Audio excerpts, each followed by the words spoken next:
Assalamualaikum warahmatullahi wabarakatuh.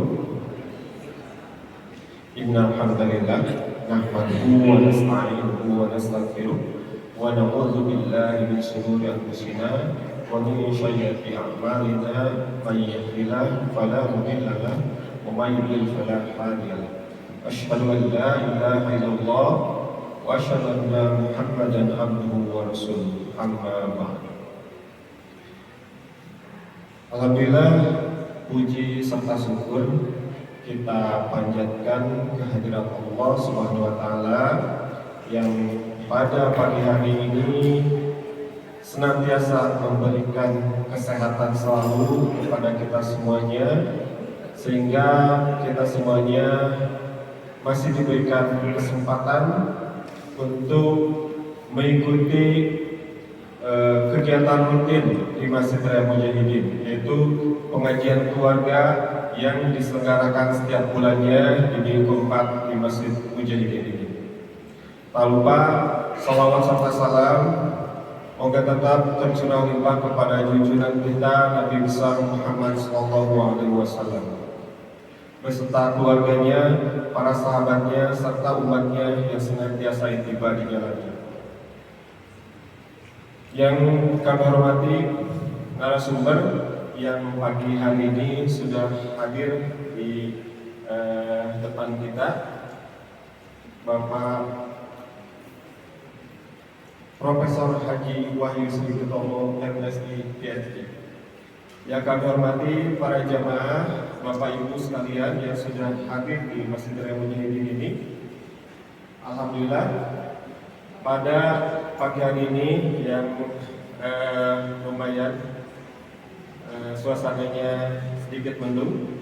Mudah-mudahan suasana mendung ini tidak mempengaruhi suasana hati kita ya. Dan semoga pertemuan kita hari ini senantiasa mendapatkan berkah dan pahala dari Allah Subhanahu wa taala. Bapak Ibu yang kami hormati,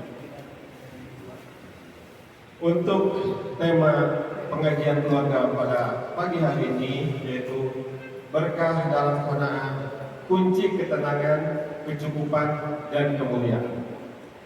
Baik, sebelum kita menyimak kajian pada pagi hari ini, mari kita sama-sama bertilawah membaca Al-Quran yang akan dipandu oleh Ustaz Budriyani. أعوذ بالله من الشيطان الرجيم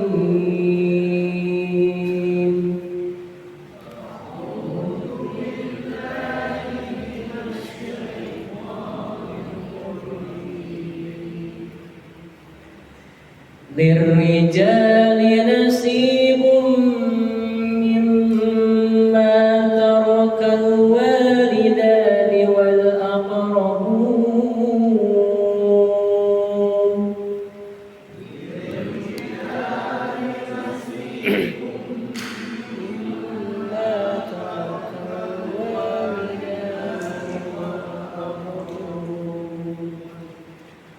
والأقربون وللنساء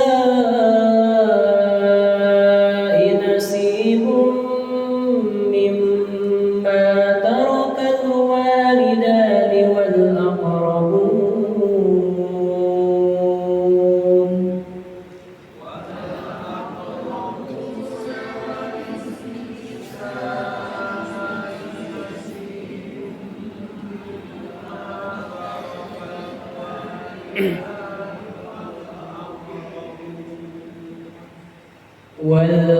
والأقربون مما قل منه أو كثر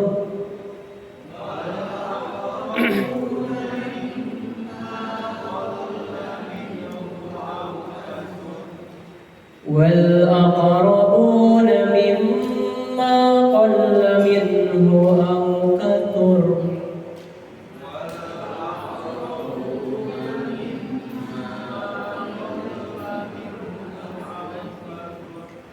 نصيبا مفروضا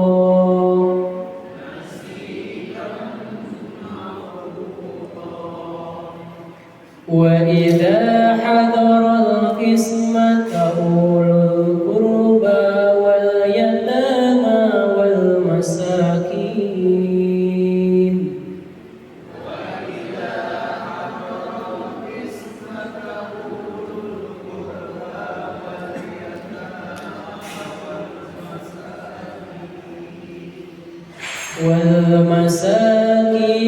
فارزقوهم منه وقولوا لهم قولا معروفا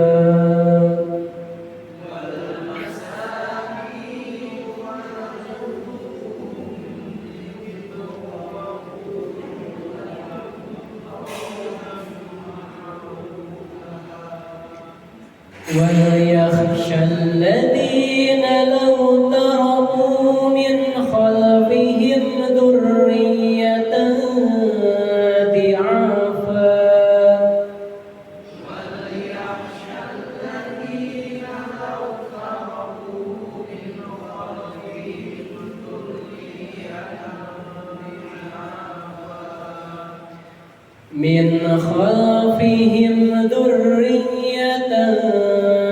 ضعافا خافوا عليهم فليتقوا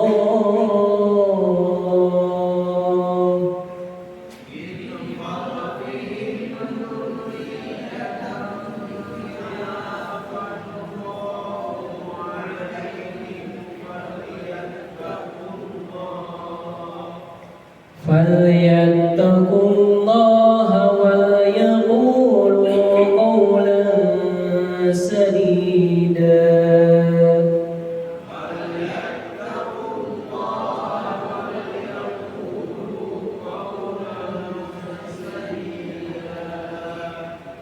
إن الذين يأكلون أموال اليتامى ظلما إنما يأكلون في بطونهم نارا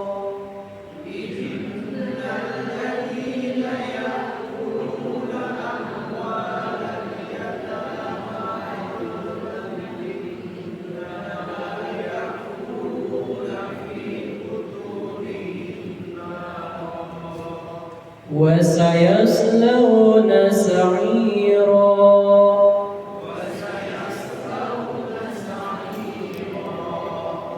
يوصيكم الله في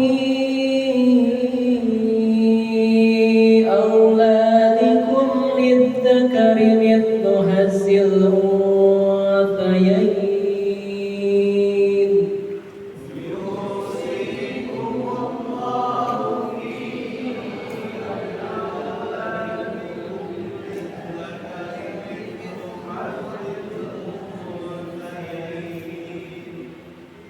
فإن كن نساء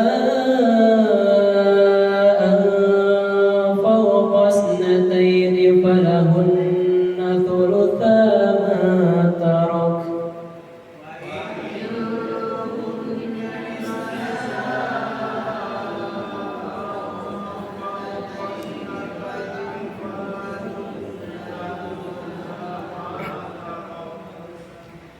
وإن كانت واحدة فلها النصف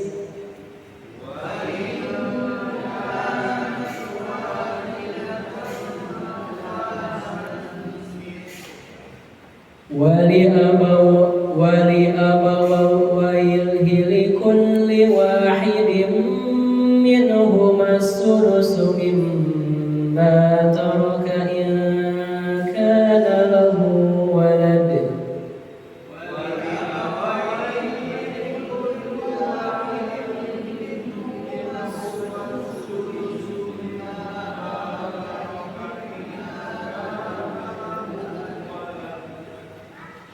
فإن لم يكن له ولد وورثه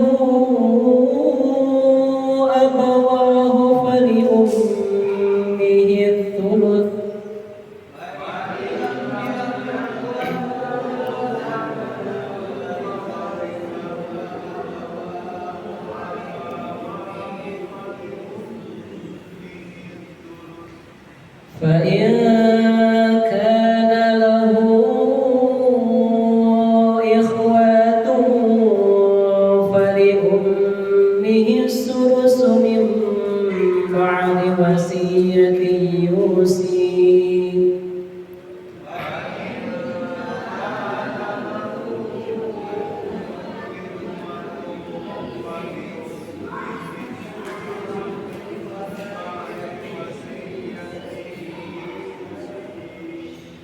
min ba'di wasiyatin yusi biha aw dain.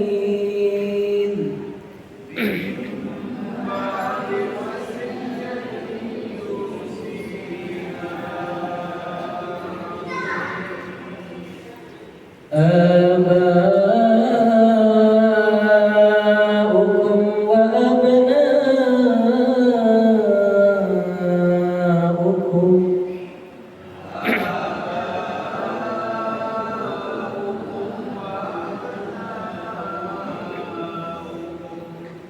la tadruna ayyuhum aqrabu lakum naf'an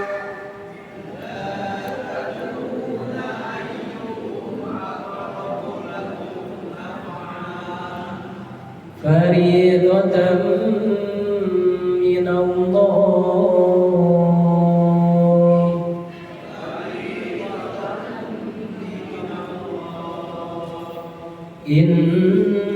innallaha kana aliman hakima.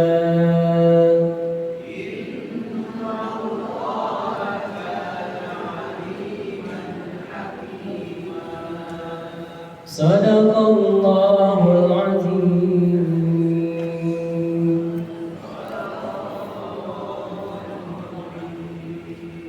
Assalamualaikum warahmatullahi wabarakatuh. Untuk selanjutnya sambutan dari Ketua Badan Takmir Masjid Raya Mujahidin, yaitu Dr. Ihsan Imaduddin MSI. Silakan. Assalamualaikum warahmatullahi wabarakatuh. Alhamdulillah wa syukrulillah wa salatu wassalamu ala rasulillah wa ala alihi wa sahbihi wa man tabi'ahu bi ihsanin ila yaumiddin. Amma ba'du. Tidak terasa ini kita menginjak Ahad keempat ya. Sebenarnya bulan ini ada 5 pekan ya. Ahad depan masih bulan Juni ya. Jadi tapi insya Allah bulan depan bertepatan dengan 1 Muharram. Betul ya, 1 Muharram. Dan di tanggal itulah kita menggunakan kalender Hijriah global tunggal. Jadi implikasinya kalau ibu nanti bulan Ramadan umroh, kalau tanggalnya sama, di Arab Saudi 29 hari, di Indonesia 29 hari, pas pergi ke sana tidak puasanya tidak menjadi 28 hari ya. Kalau beda ada kemungkinan jadi 28 hari. Tapi kalau sama semua insya Allah 29 atau ya seragam lah. Bapak Ibu sekalian, alhamdulillah kita diberikan kenikmatan kesehatan lahir dan batin. Di pekan ini kita dapat berkumpul, bersilaturahmi, insya Allah bersama Pak Profesor Dr. Wahyu. Beliau ini senior dan sekaligus guru saya ya, baik di Muhammadiyah ataupun di ITB. Jadi beliau adalah supervisor saya, promotor saya ketika S3 di ITB. Terima kasih atas segala bimbingan dan telah mengantarkan saya pada titik ini. Bapak Ibu sekalian, alhamdulillah masjid kita ini satu persatu program kita mulai bisa dieksekusi ya. Dengan segala keterbatasan dan segala dinamikanya.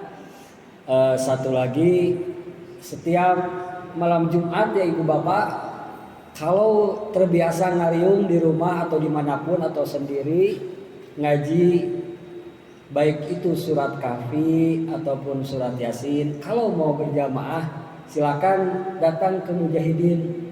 Jadi rangkaian acaranya itu pada maghrib iftar, setelah iftar malam Jumat itu adalah kajiannya tahsin mujawad ya, membaca Al-Quran bersama Ustadz Uci Tarmana. Setelah tahsin sampai isya sholat berjamaah, setelah sholat isya ada makan besar, ada makan berat lah, atau ya makan besar atau makan berat apapun. Alhamdulillah udah berjalan 3 pertemuan sudah makan malam bersama. Setelah itu kita ngaji surat Kahfi kira-kira 20 sampai 30 menit. Setelah itu kita kalau mau pulang boleh, kalau mau diskusi boleh, kalau mau menginap di masjid ini itikaf sampai subuh boleh, karena subuhnya ada kajian lagi. Dan ibu-ibu kalau mau diteruskan sampai sholat Jumat, mangga di belakang kita sediakan Jumat untuk perempuan ya. Jadi ada beberapa program yang insya Allah kita satu persatu kita eksekusi ya. Oke Bapak Ibu sekalian, yang paling utama adalah nanti kita di pekan depan kita akan pengajian lagi, dan mudah-mudahan setiap pekannya kita selalu bisa bersilaturahmi, menguatkan iman dan menguatkan persaudaraan kita. Barusan kita membaca surat An-Nisa ya, wal yakhshal ladzina law taraku min khalfihim dzurriyyatan dhi'afa dan seterusnya. Hendaklah kita takut meninggalkan generasi setelah kita yang lemah. Nah, lemah itu secara apa? Secara fisik ataupun secara mental ya. Jadi kalau kita membesarkan anak atau membesarkan siapapun yang dititipkan kepada kita, kalau kita besarkan hanya fisiknya saja, ya tidak lebih itu seperti kita membesarkan kambing atau ayam ya. Ngagedekeun budak kayak hungkul ya, di paraban, dikasih makan kemudian besar ya. Kita sebagai manusia diberi tanggung jawab untuk selain membesarkan fisiknya, membesarkan ruhaninya juga ya. Ada emosi dan ada pikiran. Nanti kombinasi antara jasmani dan rohani ini bagaimana kita agar selalu seimbang dan tidak berlebihan.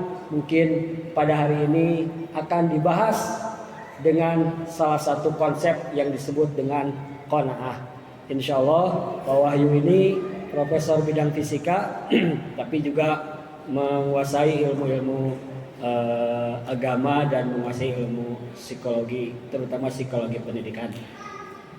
Selamat menikmati dan semoga bermanfaat menjadi bekal kita di dunia dan di kehidupan selanjutnya. Demikian pengantar dari saya. Nasrun minallah wa fathun qarib wa basyiril mu'minin. Wassalamualaikum warahmatullahi wabarakatuh. Waalaikumsalam. Bapak Ibu semuanya, jamaah yang sudah hadir di ruang utama Masjid Raya Mujahidin yang baru saja datang. Sebelum kita menyimak kajian ya, materi yang akan disampaikan oleh narasumber kita pada pagi hari ini, saya mohon Bapak Ibu yang baru saja datang atau posisinya masih belakang, silakan agak maju saja Pak ke depan. Yang posisi belakang silakan Bapak Ibu semuanya, supaya apa yang nanti disampaikan bisa lebih dicerna untuk kita semuanya. Baik, mari kita sama-sama simak kajian yang akan disampaikan oleh narasumber kita, Profesor Haji Wahyu Sri Utomo MSI PhD, dengan tema kali ini berkah dalam panah kunci ketenangan, kecukupan dan kemuliaan. Pada narasumber disilakan. Assalamualaikum warahmatullahi wabarakatuh. Alhamdulillahilladzi hadana lihada wa ma kunna linahtadiya laula an hadana Allah. Asyhadu an la ilaha illallah wahdahu la syarika lah wa asyhadu anna Muhammadan abduhu wa rasuluh. Allahumma salli wa sallim wa barik. Allahumma salli wa sallim wa barik ala Muhammad wa ala alihi wa sahbihi wa man tabi'ahum bi ihsanin ila yaumil qiyamah. Amma ba'd. Subhanaka la ilma lana illa ma 'allamtana innaka antal alimul hakim. Rabbana zidna ilma warzuqna fahma. Allahumma anfa'na bima 'allamtana wa 'allamna ma yanfa'una wa zidna ilma. Hadirin rahimakumullah, terima kasih. Tadi saya ingin sampaikan kepada panitia yang telah memperkenalkan dan juga kepada Pak Dr. Ihsan, Kang Ihsan, Ketua Takmir Masjid Mujahidin. Dan kita bersyukur kepada Allah, Bapak Ibu sekalian, karena pada hari yang cukup sejuk, segar, agak dingin mungkin ya sedikit, kita diberkahi kesempatan dan kekuatan untuk hadir di Masjid Mujahidin ini. Kita berharap langkah-langkah kecil kita ke masjid ini semoga dicatat oleh Allah sebagai bagian dari upaya kita mencapai ridho-Nya, baik secara pribadi maupun bersama-sama. Saya dihubungi oleh Pak Ihsan, Kang Ihsan, untuk beberapa hari lalu untuk mengisi pengajian rutin yang alhamdulillah bersama-sama oleh Bapak Ibu telah jaga konsistensinya, ya. Sebagaimana Rasulullah sabdakan, amalan yang indah atau yang disenangi itu adalah amalan, meskipun amalan itu dianggap kecil, tetapi dijaga, didawamkan konsistensinya. Nah, pada pagi hari ini ketika saya lihat jadwal masih kosong, belagu ya Kang Ihsan, suka lihat jadwal kayak orang sibuk. Tetapi betul ketika dihubungi Pak Ihsan, sebenarnya saya sedang di Surabaya, tetap pas cek, oh jadwalnya kosong di hari Ahad pagi ini, dan menyanggupi untuk membahas sesuatu yang sudah Bapak Ibu fahami dalam rangka menguatkan dan mengingatkan kembali. Bapak Ibu sekalian, kalau kita lihat pura-puranya kita menerawang sedikit kondisi geopolitik sekarang, terutama di Timur Tengah, Bapak Ibu sudah memahami bahwa terjadi perseteruan atau peperangan antara Israel dan Iran. Israel sendiri adalah bangsa atau negara yang secara hukum tidak sah karena prinsipnya merupakan pencaplokan dari tanah merdeka Palestina atas prakarsa Inggris dan negara-negara Barat pada saat itu. Kita melihat yang konteks perang Israel-Iran ini sebagian sebetulnya karena perilaku atau karena tindakan-tindakan biadab Zionis Israel terhadap Palestina, terutama di Gaza. Ada kaitannya meskipun memang perang ini secara khusus karena Iran diserang lebih dahulu. Nah, terkait dengan Gaza yang menderita hampir 300.000 orang dibunuh, genocide gitu ya, di ethnic cleansing, dibasmi secara sengaja oleh Zionis Israel menggunakan peralatan perang dari Amerika, negara yang sering kita kagumi itu ya. Nah, dan yang menariknya adalah di sekelilingnya ada Syria yang lemah, ada Yordan yang takut, ada Saudi yang mementingkan stabilitas keamanan dalam negeri, ada Mesir juga yang sama, gitu ya. Seolah-olah nasib umat Islam Palestina ini seperti dibiarkan oleh sesama umat Muslim di sekitarnya. Bahkan di negara-negara Muslim di sekitar Israel itu sendiri, di Syria ada base atau konsentrasi tentara Amerika, di Yordan, di Saudi, di Kuwait, di Qatar, gitu ya, di Yaman Utara, kemudian dan seterusnya, di Mesir dan seterusnya. Dan inilah sebetulnya ungkapan yang pas yang disabdakan oleh Rasulullah SAW bahwa akan datang suatu masa di mana umat-umat lain itu akan mengeroyok kalian, umat Islam, seperti halnya orang-orang mengerubuti makanan. Kemudian salah seorang sahabat yang berada dalam majelis pengajian Nabi itu berkata, wa min fillatin nahnu yauma idzin, apakah itu karena kita kilatin sedikit pada saat itu? Rasulullah bersabda, tidak, kalian itu banyak. Nah, kita ini penduduk dunia hampir 8 miliar, umat Islam 1,9 miliar atau hampir 2 miliar. Hampir semuanya Sunni, sekitar total hampir 200 juta Syiah dengan konsentrasi yang utama di Iran 90-an juta. Nahnu hampir 2 miliar kita itu, tetapi lemah bagaikan buih, kata Rasul dalam hadisnya. Nah, pada saat itu lihat konteks hadis ini, pada saat itu dua hal akan terjadi. Yang satu, dicabut rasa takut dari musuh-musuh kalian. Israel yang 6 juta itu tidak merasa takut oleh Arab yang hampir 300 juta total di sekitarnya dan Timur Tengah. Ya tentu dibantu Amerika, Inggris, dan sebagainya. Tetapi hadis ini sangat kontekstual terjadi gitu ya. Jadi dicabut rasa takut dari musuh-musuhmu, musuh kalian, musuh umat, dan ditanamkan kepada kalian, kepada kita, al-wahn. Kita sudah paham ini, penyakit al-wahn, yang kemudian ditanya oleh sahabat, apakah itu? Kemudian Nabi menjawab 2 karakteristik penyakit al-wahn ini. Yang pertama, sudah kita hafal, hubud dunya wa karohiyatul maut. Cinta dunia berlebihan dan takut akan mati. Nah, dalam konteks prolog yang barusan itu, Pak Isan dan teman-teman, mari kita mengingat kembali konsep qanaah yang akan menghindarkan kita dari penyakit al-wahn ini, ya.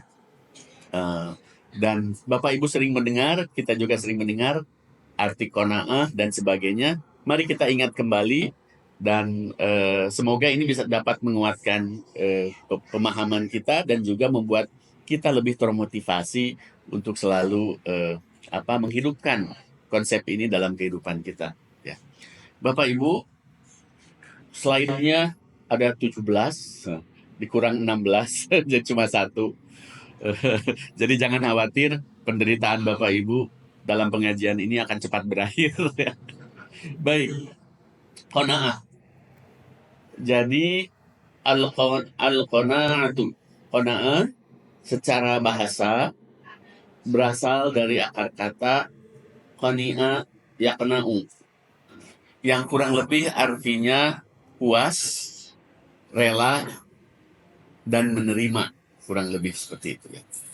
Nah, kalau dalam dilihat dari konteks, dari konsep akhlak dan ruhiyah, kerohanian Islam, maka qanaah berarti merasa cukup, merasa puas, menerima dan ridho dengan apa yang dimiliki. Dalam konteks dimiliki ini adalah dengan rizki yang didapatkan, dan tidak terlalu tergiur oleh keinginan duniawi yang berlebihan, dan tentu tidak iri dengki terhadap rizki yang dimiliki orang lain.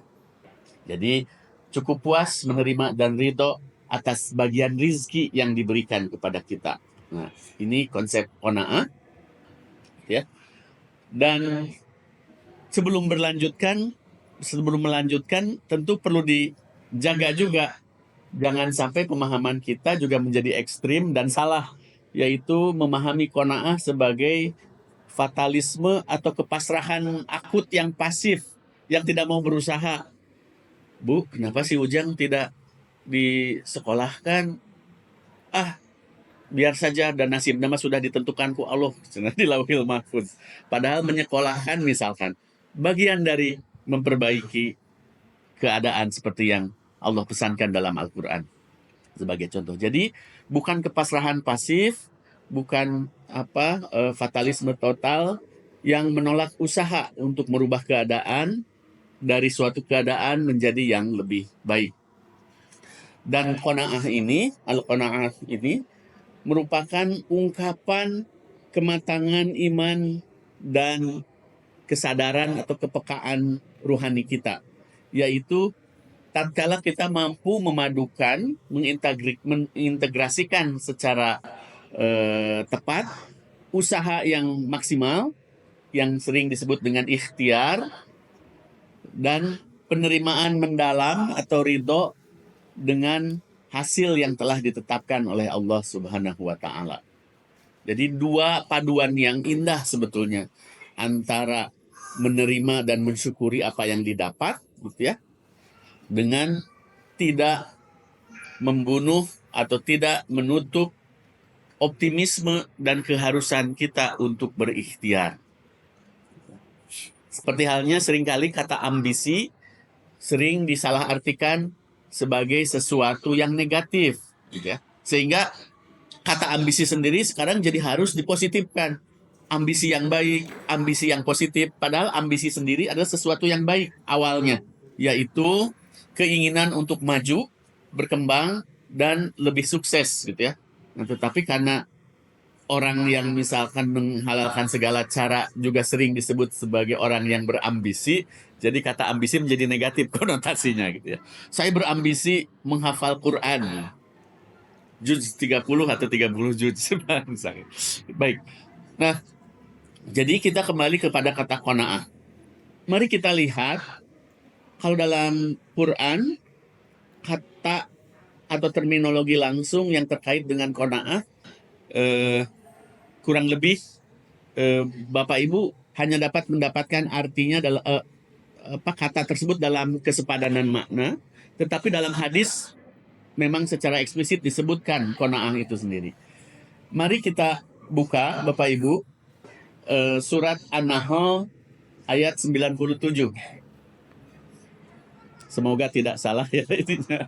An-Nahl 97. A'udzubillahi minasyaitonirrajim. Man 'amila shalihan min dzakarin aw untha wa huwa mu'minun falanuhyiyannahu hayatan thayyibah wa lanajziyannahum ajrahum bi ahsani ma kanu ya'malun. Man 'amila shalihan, barang siapa yang beramal perbuatan salih, yang melakukan perbuatan baik, min dzakarin aw untha, baik dari golongan laki-laki, au unsa maupun perempuan, wa huwa mu'minun, sedangkan mereka dia si laki-laki atau perempuan ini mukmin, beriman, falanuhyiyannahu, maka akan dianugerahkan kepadanya, akan kami berikan kepadanya hayatan thayyibah, kehidupan yang thayyib, yang baik, yang berkah. Jadi kunci kehidupan yang berkah menurut Al-Quran, pertama man amila solihan, yang kedua wa huwa mu'min. Jadi beriman sebagai modal dasar dan berbuat baik. Jadi ada aspek nilai mukmin dan ada aspek aktivitas amal amila solihan, gitu ya. Walanajziyannahum, dan kami akan membalas mereka, ajrohum, pahala mereka, bi ahsani ma kanu ya'malun, ya, dengan kebaikan, dengan yang lebih baik dari karena apa yang mereka amalkan, gitu ya. Nah, ini merupakan kunci sebetulnya bagi kita untuk merasa tenang, optimis, dan serta memiliki motivasi yang kuat untuk hidup dengan wajar, tanda petik sejahtera, karena kita memiliki modal dasar iman yang kuat dan motivasi amal soleh, ya. Dan Allah menjanjikan hayatan thayyibah. Di situ bukan misalkan hidup yang lezat, hidup yang kaya dan sebagainya, tetapi yang thayyib gitu ya, yang baik. Nah, dalam surat Hud juga, dalam surat Hud ayat 6, wa ma min dabbatin fil ardi illa 'ala Allahi rizquha wa ya'lamu mustaqarraha wa mustauda'aha kullun fi kitabim mubin. Wa ma min dabbatin, dan tiadalah dari semua golongan binatang atau makhluk melata, semua makhluk melata gitu ya, dari sudut pandang biologis kita ini termasuk makhluk yang hidup di atas tanah, termasuk hewan-hewan. Wa ma min dabatin fil ardi, di atas muka bumi, illa 'alallahi rizquha, kecuali telah Allah tetapkan rizkinya. Dan ini sebetulnya menjadi semacam akidah bagi kita untuk hidup dengan tenang dan senantiasa mensyukuri sambil mengupayakan rizkinya ini yang sebagian masih misteri gitu ya. Yang kita terima sudah jelas itu rizki kita. Tapi ada rizki yang belum kita terima yang menjadi kewajiban kita untuk mengupayakannya ya. Wa ya'lamu mustaqarraha, dan Allah mengetahui di mana mereka tinggal, makhluk-makhluk ini, wa mustauda'uha, dan juga tempat penyimpanannya gitu ya. Kullun fi kitabim mubin, dan semuanya telah tertulis dalam kitab yang jelas di Lauhil Mahfuz. Jadi sebetulnya rizkinya telah Allah tentukan kepada kita. Saya dengan Kang Isan misalkan sama-sama sekolah di ITB, tetapi saya mah ternyata rizkinya jadi dosen, peneliti dan sebagainya. Kalau Kang Isan jadi juragan, jadi direktur gitu ya dan sebagainya. Nah itu sebetulnya jalan rizki yang sudah ditetapkan. Tetapi syariatnya atau yang kita lakukan di dunianya adalah saya juga menapaki jalan atau syarat-syarat menjadi dosen, seperti halnya misalkan Pak Isan juga menapaki perjuangan menjadi seorang entrepreneur misalkan dan sebagainya. Kemudian dalam surat An-Nisa 32, wala tatamannau ma faddalallahu bihi ba'dakum 'ala ba'din. Dan janganlah engkau mengangan-angankan, mengimpikan atau kasarnya mah iri gitu ya terhadap apa-apa yang telah dikaruniakan terhadap sebagian yang lain dari kalian. Lirijali nasibum mimma kasabu, bagi seorang laki-laki telah ditetapkan bagiannya dari apa yang mereka kerjakan.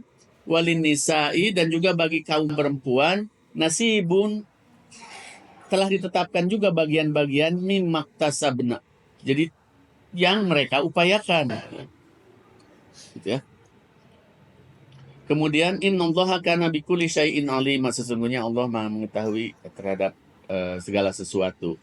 Kemudian dalam surat Al-A'raf Allah juga berfirman, ya bani Adam khudhu zinatakum inda kulli masjid wa kulu washrabu wa la tusrifu innahu la yuhibbul musrifin. Wahai anak Adam, khudhu zinatakum, kenakanlah perhiasan-perhiasan kalian, pakaian-pakaian yang baik, inda kulli masjid, setiap berada atau memasuki masjid, wa kulu washrabu, dan makanlah, washrabu, dan minumlah, wala tusrifu, dan janganlah berlebih-lebihan. Innahu la yuhibbul musrifin, sesungguhnya Allah tidak menyukai orang-orang yang berlebihan. Nah, kira-kira sebetulnya Bapak Ibu bisa menggali kembali dalam Al-Quran ayat-ayat yang nadanya membuat kita, menyuruh kita bersikap qanaah, bersikap merasa cukup, merasa puas dan ridho dengan rezeki yang diterima. Dan masih banyak Bapak Ibu kalau buka ayat juga, tadi juga sebetulnya ada sebagian ayat yang kaitannya dengan bagian laki-laki, bagian perempuan, terkait misalkan dengan waris dan sebagainya. Nah, jadi Quran sendiri sebetulnya sudah memperingatkan kita, alhaakumut takatsur hatta zurtumul maqabir. Alhaakumut takatsur, kalian didominasi oleh konsep atau oleh fenomena at-takatsur, berlebih-lebihan dalam menumpuk harta, gitu ya. Gitu ya. Hatta zurtumul maqabir, sampai bertemu dengan kubur misalkan, dan seterusnya. Dan juga dalam surat-surat yang lain, Bapak Ibu akan mendapatkan sendiri tentang nasihat Quran untuk selalu qanaah, selalu merasa cukup, ya. Tetapi bukan pasrah tidak berupaya, ya, sehingga harus terus ini ditentukan kembali. Anak yang qanaah adalah misalkan putri kita ketika ujian, dia memaksimalkan usahanya dengan belajar, berdiskusi, membaca, latihan soal dan sebagainya. Tetapi ketika hasilnya misalkan tidak diterima, nah yang disebut qanaah itu menerima hasil itu dulu, gitu ya, untuk kemudian berusaha lebih baik lagi. Nah, orang yang pasrah ada nasibnya sudah ditentukan oleh Allah, jadi tidak usah belajar juga nggak apa-apa. Nah, itu yang tidak tepat dan kurang sesuai dengan nasihat atau anjuran al-Islam dan Nabi Muhammad SAW. Nah, dalam salah satu hadis atau berani, al-qanaatu kanzun la yafni. Sifat qanaah itu kanzun la yafni, adalah apa? Kekayaan yang tidak akan hilang. Dan ini menjadi sesuatu yang harus kita jaga. Jadi, dan qanaah ini sebetulnya sesuai dengan tadi judul yang saya coba, menumbuhkan rasa mulia, kondisi kemuliaan, gitu ya, baik menurut orang lain maupun penghargaan kita terhadap diri sendiri. Kalau Bapak Ibu qanaah, Bapak Ibu akan cukup mengapresiasi harga diri sendiri, gitu ya. Baik, kita lihat dulu hadis lagi, misalkan dalam hadis riwayat Muslim, qad aflaha man aslama, sungguh telah beruntung man aslama, seseorang yang telah berserah diri, menjalankan Islam sebaik mungkin, menyerahkan dirinya kepada ketentuan Allah. Waruziqo kafafan, dan diberi rizki yang cukup. Wa qanna'ahu Allahu bima atah, dan merasa cukup, gitu ya, dan Allah membuatnya merasa cukup dengan apa yang telah diberikan. Jadi di sini inilah yang saya sebut bahwa sumber keberkahan, sumber ketenangan, dan sumber kemuliaan diri itu dari sikap kita qanaah. Dalam bahasa Sunda, kata qanaah ini langsung juga bisa disandingkan dengan lawannya, yaitu karooh. Apa ya? Salah satunya, gitu ya. Nah, ya mak gitu ya, yang menghilangkan kewibawaan kita. Bapak Ibu, kalau Bapak Ibu ingin dihargai dalam konteks sosial yang kecil, misalkan ketika ngantri makanan, jaga sikap qanaah.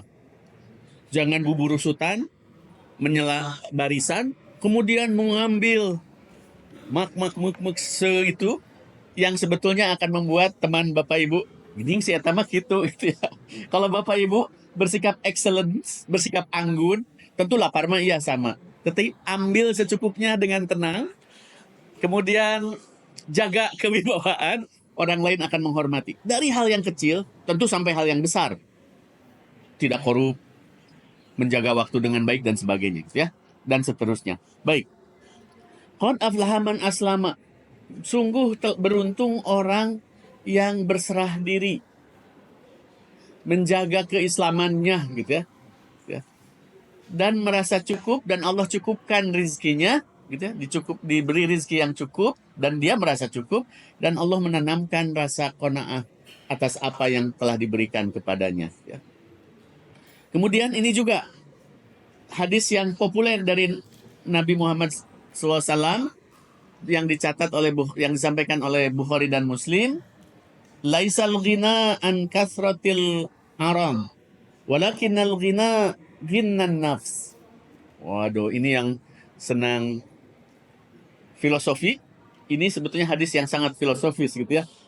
Bukanlah kekayaan itu dicirikan dengan banyaknya harta benda. Walakinnal ghina, akan tetapi kekayaan itu ghinnan nafs, kaya jiwa. Oh, gitu ya kata Nabi. Jadi ini juga bagian dari cara kita memahami qanaah dan menjalankannya dalam kehidupan kita. Baik, contoh-contoh ketika kita menghilangkan konsep qanaah dalam kesadaran kita dan dalam praktek sehari-hari kita, misalkan bisa kita lihat, kalau kita tidak bersikap qanaah, seringkali seperti tadi saya contohkan, kita dihinggapi rasa gelisah dan resah karena keinginan tak tercapai. Ya. Pemilihan RW misalkan ya, wah sudah kita berusaha membuat konsep dengan baik, mensosialisasikan, membuat tim, ya, kemudian kampanye ya gitu. Kemudian qadarullah jumlah suara tidak optimal, tidak terbanyak. Kalau qanaah ya sudah terima, kemudian jadikan apa yang terjadi itu sebagai bagian dari niat memperbaiki kondisi diri dan masyarakat. Kan jadi bagus, jadi ibadah kepada jiwa juga menenangkan. Tetapi kalau kita tidak qanaah, maka kita gelisah gitu ya. Kadang-kadang dicampur juga dengan rasa iri dan dengki, kemudian membuat teori-teori konspirasi misalnya seterusnya. Nah, dengan qanaah maka ketenangan dan kedamaian itu akan terjadi karena kita menerima apa adanya. Dan kemudian bertekad dalam bentuk yang lain kita akan berbuat lebih baik gitu ya. Dan Allah masih membuka dan masih terbuka bagi kita untuk mendapatkan rezeki. Sebagai contoh, semoga ini tidak berlebihan, itu anggotanya Kang Isan, ketua PCM Sibejingkaler ya. Ya, dalam pemilihan rektor di ITB tidak terpilih gitu ya. Akhirnya hanya jadi wakil rektor. Hanya 2 minggu kemudian presiden memanggilnya menjadi menteri misalkan ya.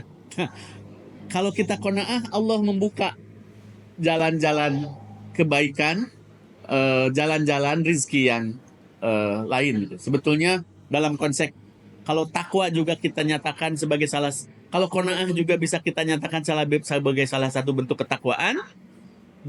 Janji Allah dalam Al-Quran, wa may yattaqillaha yaj'al lahu makhraja. Kemudian wa yarzuqhu min haitsu la yahtasib misalkan dan seterusnya. Nah, kemudian Bapak Ibu, kalau tanpa qanaah dalam konteks kehidupan sosial dan ekonomi, kita akan senantiasa hidup dalam tekanan sosial dan ekonomi. Gaji kita sedemikian.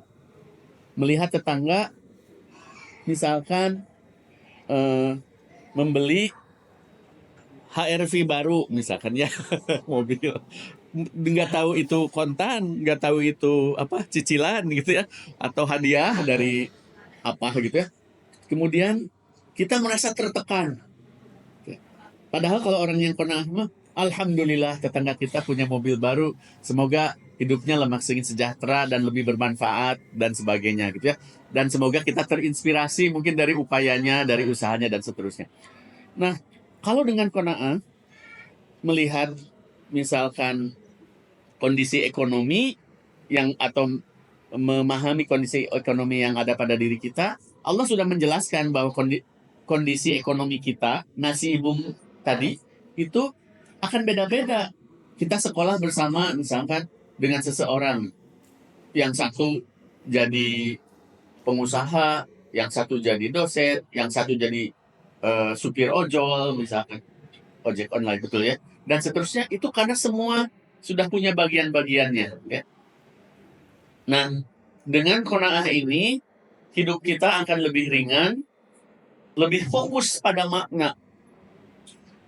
Fokus pada makna itu artinya ketika sholat kita menjadi lebih khusyuk, ketika zikir kita jadi lebih memahami dan mendalam, ketika berdoa kita menjadi sangat serius gitu ya, dan yakin gitu ya.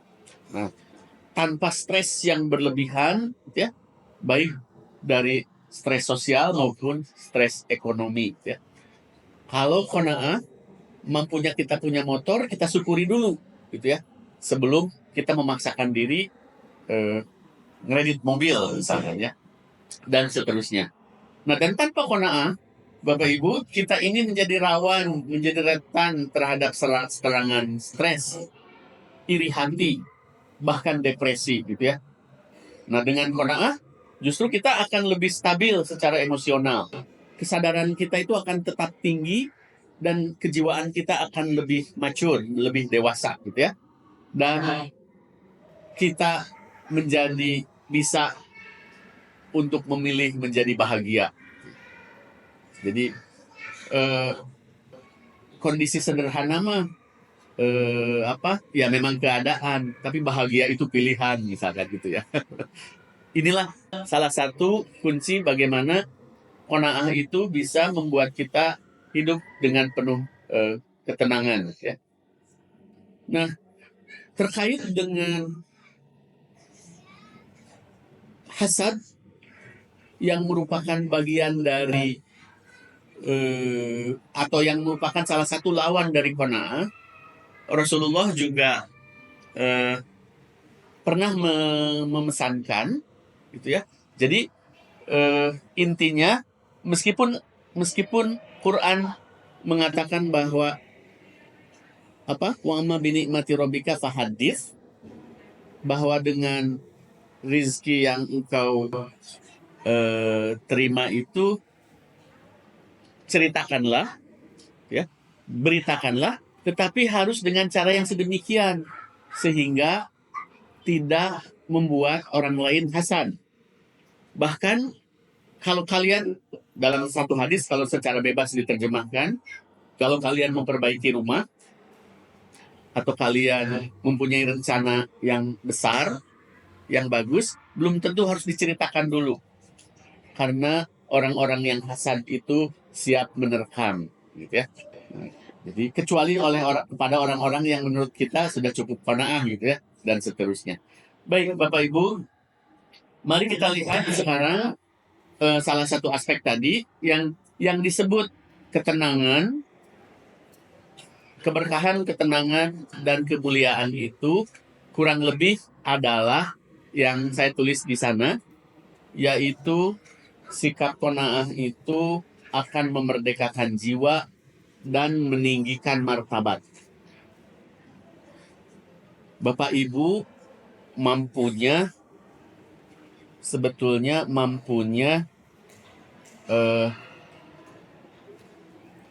menyekolahkan anak ke sekolah negeri yang baik dan biasa. Tapi karena gengsi ingin menyekolahkan anak ke swasta, ya swastanya SD Islam Terpadu, tapi berbiaya sangat mahal dan juga kondisi sosialnya secara umum menengah ke atas. Ya. Nah, kemudian Bapak Ibu dengan terpaksa meminjam sana-sini karena gengsi ingin menyekolahkan anak di tempat yang dianggap bonafide. Dengan meminjamnya Bapak Ibu uang atau harta ke orang lain, Bapak Ibu sudah menggadaikan sebagian dari kemerdekaan jiwa untuk berdiri tegak di depan dia, untuk mengatakan apa adanya kepada yang bersangkutan, untuk juga mengkritisi yang bersangkutan kalau dia punya kesalahan. Jadi ingat Bapak Ibu, sebetulnya secara umum ini tuh ya, jasa terutama hutang itu akan mengurangi atau mencerabut kemerdekaan Bapak Ibu. Jadi kalau tidak penting-penting amat, kalau terlalu konsumtif, jangan berhutang. Ya. Ini sebetulnya salah satu cara bagi kita, meskipun hutang dalam hubungan muamalah ada dalam Islam gitu ya. Tetapi sebaik mungkin hindari kalau tidak mepet, tidak darurat atau tidak krusial. Karena hutang-hutang yang berbasis keperluan konsumtif itu akan membuat Bapak Ibu pertama tadi kehilangan kemerdekaan, tentu sisanya resah. Banyak sekali apa itu joke di TikTok dan sebagainya yang kalau minjem mah gini, wah gitu ya, pas ditagih mending jika orang penjahat, ya Bu. Dan itu teralami. Saya juga mengalami artinya beberapa hutang piutang tidak tuntas gitu ya. Karena teman yang mau ditagih aja, waktu meminjam kayak dekat, kayak sahabat gitu ya. Terus pas kita kasih pinjam, menghilang. Pas kita tagih, suasananya tuh seperti kita mengemis, misalkan ya. Kemudian nama pun kadang lupa. Saya pernah punya teman yang, punten, ini sebagai contoh ya, dikasih pinjam, pas saya tagih, manggil saya Heru coba. Padahal saya kan Wahyu ya. Wah ini mah udah nggak ada dalam ininya gitu ya. Just kidding Bapak Ibu. Tapi intinya, qanaah itu memerdekakan jiwa itu salah satu contohnya itu. Jangan gampang gadaikan kemerdekaan jiwa Bapak Ibu dengan mudah berhutang. Dan ini juga, tetapi ini juga menjadi catatan bagi kita yang berkecukupan, misalkan yang sedang normal, untuk mengingat hadis Nabi, tahadu tahabu, berbagi hadiahlah, engkau akan saling mencintai. Jadi kadang-kadang kita juga gitu. Saya kalau bilang ini infak atau sedekah buat kawan itu takut tersinggung. Untung ada hadis. Kata Nabi, berbagi hadiahlah, engkau akan saling menyayangi. Jadi ini hadiah. Allah lah yang mencatat ya gitu. Tapi itu juga satu cara bagi kita. Baik, tapi kembali lagi, dan meninggikan martabat tentu, gitu ya. Karena orang melihat kita bukan orang yang mudah terkelabui atau tersimpangkan oleh kepentingan kecil duniawi. Ya. Ngomong mah keras gitu ya. Ketika demo ya Kang Isan, misalkan begitu dideketin dengan apa, jadi melunak. Nah itu sebetulnya tidak qanaah. Jadi Kang Isan aktivis 98 ya dulu. Ketika beliau mahasiswa, saya sudah jadi dosen muda. Waktu itu ingat harus turun ke Bandung dan ngumpul di mana yang besar itu di depan gedung sate dengan resiko dipecat jadi dosen. Tetapi arah zaman memang sedang berubah dulu itu ya, ke arah perubahan. Baik, jadi sikap qanaah ini memerdekakan jiwa dan meninggikan martabat ya. Jadi misalkan kalau kita bagi aspek-aspeknya terhadap sikap terhadap dunia, kalau orang yang tanpa qanaah itu akan rakus, ya sama ya dengan yang sebelumnya dibahas, dan selalu merasa kurang, tidak pernah merasa cukup. Padahal sikap qanaah ini justru akan menimbulkan perasaan lapang, tenang, dan rasa syukur yang tinggi. La in syakartum la zidannakum wa la in kafartum fadhkuruni azkurkum washkuruli wala takfurun ya, dan sebagainya. Kemudian dari harga diri. Nah, ini tuh penting dijaga Bapak Ibu. Semoga saya juga demikian ya. Agak mudah mengucapkannya, tapi tentu prakteknya harus kita perjuangkan. Harga diri. Ini kekayaan terakhir seseorang tuh sebetulnya ini ya. Jadi kalau tanpa qanaah, dia mudah tunduk demi materi. Kadang-kadang orang menyebutnya tidak punya idealisme, ya. Gampang dilemahkan dengan sedikit awuran, gitu ya. Nah, kalau tanpa qanaah, mudah tunduk demi materi. Kalau dengan qanaah, teguh dan bermartabat, gitu ya. Nah, ini juga Bapak Ibu, mari kita sama-sama, semoga Allah menguatkan kita untuk menjaga ini. Kemudian dari segi interaksi sosial, tadi sudah saya sampaikan contohnya, kalau tanpa qanaah, karena kita selalu merasa kurang, kita akan selalu merasa orang lain akan mencukupkan kita, sehingga kita seperti bergantung kepada mereka. Nah, sikap ketergantungan ini kemudian akan menimbulkan sikap mental inferior, rendah diri, Kalau rendah hati mah harus, rendah diri jangan.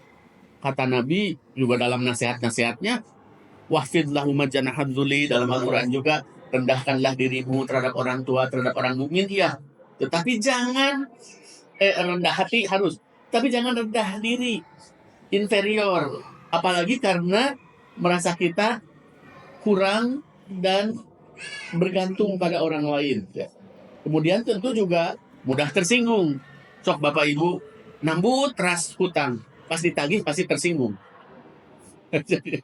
Dan juga mengalami, nah kan ngambek teh kita kasih hutang ya bukan kita gitu ya, dan seterusnya. Itu mah itu yang bodor hutang piutang lah itu ya, sering ada di TikTok, di YouTube juga, drama-drama tentang hutang. Baik, nah kalau kita menjaga sikap qanaah kita, maka kita akan mandiri. Bapak Ibu, kemandirian itu penting. Selain Bapak Ibu perlu menghargai diri sendiri, juga supaya orang lain mendengar dan juga menanggapi kita dengan baik. Bapak Ibu ya, misalkan ada jadi ustadz atau ustazah, tapi Bapak Ibu tuh terkenal ustadz atau ustazah, ini mah apa? Pemisalan ekstrim gitu ya. Yang terkenal sebagai ustadz yang banyak hutang. Bapak Ibu itu tidak akan mendapat respek dari jamaah, dari umat. Ya. Nah itu juga sama-sama kita jaga gitu ya. Jadi kemudian, jadi dengan qanaah kita akan mandiri, merdeka gitu ya. Dan ini penting, apalagi pendakwah itu harus punya standar kemerdekaan yang tinggi. Gitu ya. Makanya meskipun dalilnya mungkin masih debatable, saya sendiri karena merasa suka dakwah, dan dakwah itu sebetulnya membebaskan jiwa gitu ya. Dalam Quran membebaskan dari kelaparan, membebaskan dari kemiskinan, membebaskan dari ketakutan kan gitu ya. Minju, iwakhob gitu dan sebagainya. Maka ketika kecuali punya ayam ternak ya dan binatang ternak, karena memang itu untuk dibudidaya, ketika punya burung yang bagus kemudian dikasih dalam sangkar, nah itu perasaan tuh suka nggak enak ya. Jadi kalau saya ideologinya adalah membuka burung tersebut dan membuatnya kabur gitu ya. Begitu kabur langsung dicaplok ucing misalkan, itu nasib dia ya. Tapi intinya seorang pendakwah itu menghayati pentingnya kemerdekaan jiwa gitu ya, bagi dirinya dan bagi masyarakat. Nah kemudian tentu terhormat. Ini yang juga penting. Kehormatan itu didapat karena sikap kita, bukan otomatis karena granted gitu ya, didapat dari sikap masyarakat. Tidak seperti itu. Nah dari aspek spiritualitas, dengan kalau kita tidak menghidupkan jiwa qanaah dalam diri kita, maka kita akan dihinggapi rasa gelisah, tadi ya sudah dibahas, iri dan lalai dari akhirat. Kalau tanpa qanaah, kita tuh menjadi rugi. Dagang dari jam 3 subuh dugi ka jam 11 wengi, dibabat itu sholat ya, kalewat dalam mencari rizki. Padahal mencari rizki itu ibadah, dan sholat ibadah yang mahdoh, yang ditentukan waktu, tata cara dan tempat dan sebagainya ya. Padahal kalau ini diseiringkan saja, itu teh sudah menjadi bagian dari qanaah, menerima kehidupan dan meridho dengan baik. Apalagi kalau dibandingkan dengan kita yang jualan misalkan di mana, di pasar atau di Jongko, dari jam 3 sampai jam 11 malam misalkan, melewatkan berbagai sholat, dibandingkan dengan seorang muslim yang rumahnya kaya raya, punya BMW, sholatnya selalu di masjid. Kita itu kebagian naonnya. Nah oleh karena itu qanaah ini menjadi penting untuk menjadi tidak lalai terhadap akhirat. Dan tentu dengan qanaah kita senantiasa terkoneksi dengan Allah, dan tadi fokus pada kebermanaan hidup gitu ya. Dan inilah sebetulnya yang ingin saya ingatkan pada Bapak Ibu sekalian. Silahkan cari kembali ayat-ayat yang Quran yang menyuruh kita untuk bersikap menghidupkan rasa syukur, tidak berlebihan dalam mencari harta, merasa cukup dan bersyukur atas harta yang didapat, tanpa mengurangi semangat untuk berikhtiar, itulah qanaah. Zuyina linnasi hubus syahawati minan nisa'i wal banina wal qanatiril muqantarati minadz zahabi wal fiddati, dan seterusnya. Dihiaskan kepada manusia itu kecenderungan atau syahwat kepada wanita, kekayaan, anak-anak, kendaraan yang bagus, ternak dan sebagainya, gitu ya. Tetapi di sisi Allah telah tempat kembali yang lebih baik, gitu ya, dan seterusnya. Jadi qanaah ini adalah sesuatu yang perlu kita hidupkan, gitu ya, dari sini, gitu ya, dari mulai kita memahami, dari kita mulai bangun, kemudian mengisi hari-hari kita dengan rasa qanaah ini. Demikian mungkin sementara materi yang ingin saya sampaikan. Mohon maaf kalau banyak kekurangan dan berlebihan. Tapi pada intinya saya ingin mengingatkan kembali qanaah ini sebagai kunci kita mendapatkan keberkahan, ketenangan, dan kemuliaan. Demikian. Wassalamualaikum warahmatullahi wabarakatuh. Saya akhiri dengan doa Rabbana atina fid dunya hasanah wa fil akhirati hasanah wa qina adzabannar. Subhana rabbika rabbil izzati amma yasifun wa salamun alal mursalin walhamdulillahi rabbil alamin. Terima kasih Bapak Ibu semuanya. Assalamualaikum warahmatullahi wabarakatuh.